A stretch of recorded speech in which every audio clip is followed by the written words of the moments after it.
reer Somaliland lagu xasuuqay sida akhlaaqnimada leh islaamnimada iyo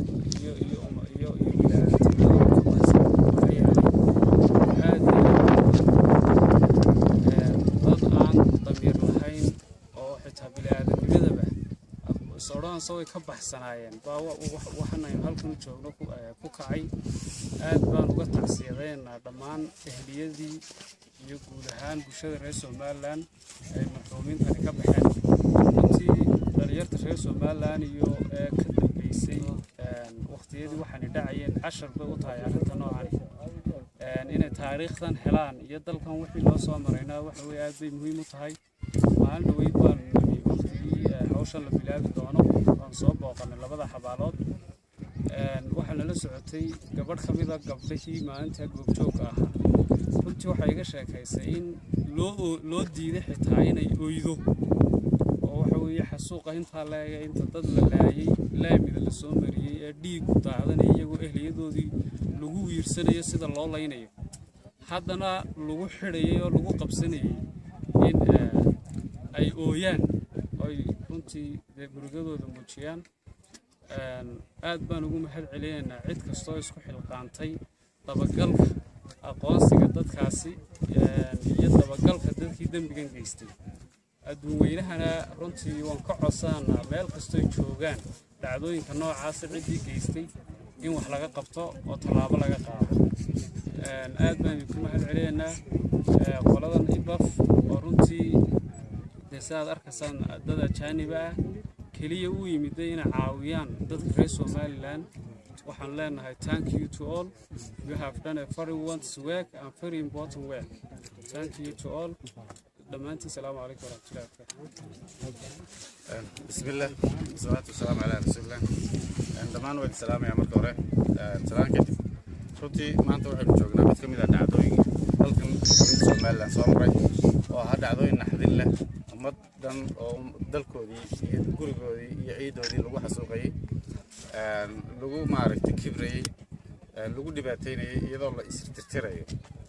arrintu runtii waxay nooga baahan tahay sida loo sheegay sida diid furayso waa cibro qaadasho inaan ku cibro qaadano waxaynu soo maray inuu xasuusano maaragtay in la dhimanayo horta maalin ama hal lagu jiro ama iska u dhimayn qofka bilaadanka maalin uu dhiman doono tan labaad cibro qaadashada inoogu filan waxa weeye in dadkeena maanta aad moodo qaarkood inay sii kala jeedaan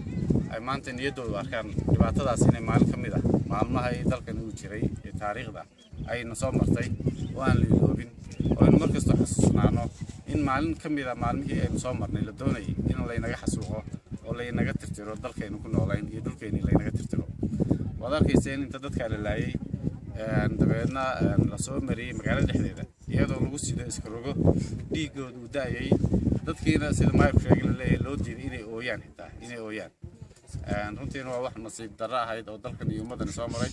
mana aha mid aynu ka hari doono maantana waxaan ugu mahad celinayaa dadka reer Somaliland ee ka damqaday ee daba jooga daalimiintii tuke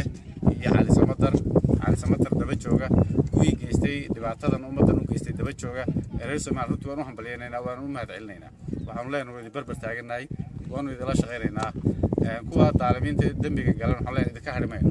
inta ilaahay maaragtay cadaaladiisa aad gaari doontaana taayadin way daba socotaa waanu idinka daba iman doonaa meel kasta aad joogtaan ummadda reer Somaliland waxaan ka codsanayaa in waxaan aanay gudaheena ku yeelan wax saameyna tani ma aha wax ay reer inoo geysteen ma aha wax qoys inoo geystay waa wax regime dictator ah oo dalkan u geystay weeye